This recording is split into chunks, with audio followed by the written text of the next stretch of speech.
Istanbul aeroport yonidagi bir shaharchaga bordik. Nomi G ketadi. Men nima uchun bu shaharcha esimda qoldi? Chunki Istanbulda asosan chaykalarni ko'rasiz. U shahar to'la chumchuqda. Shunchalik ko'p chumchuq, hayron qoldim. Va biz bitta kafega o'tirdik, obed qildik. Endi bolalarim, hammamiz o'tiribmiz. Bir gala chumchuq daraxtga qo'nib turibdi. Ko'chada faqat biz o'tiribmiz. Ya'ni bolalar ushyapti, non yegiz kelyapti u chumchuqlar. Lekin hammasi pirr etib uchib kelyapti-da, unda aylanyapti, lekin hech qaysi qo'nib stolga o'sha shoxni ololmayapti. Bir 3 marta mana shunday u yoqqa uchishdi, bu tomonga, bu yoqqa uchishdi.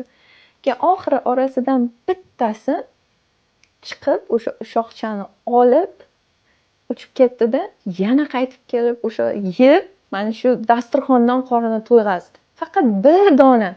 Bu yoqda где-то 30 ta yo 40 tacha chumchuq bor edi. Keyin qarab turib aytayman-da, rizqni Alloh hammaga bir xil ko'rsatib qo'yar ekanda. Bir xil. Ya'ni o'sha yerdagi 30 ta 40 ta chumchuq ham shu yerda yesa qorin to'yg'izar edi. Hammaga yetar edi-da bu dasturxondagi narsa.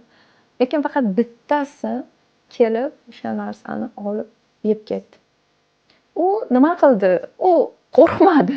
Prosta balki qo'rqqandir, lekin tavakkal qildi. Ya'ni o'ldirib qo'ysa ham shu dasturxonda o'la qolay deb.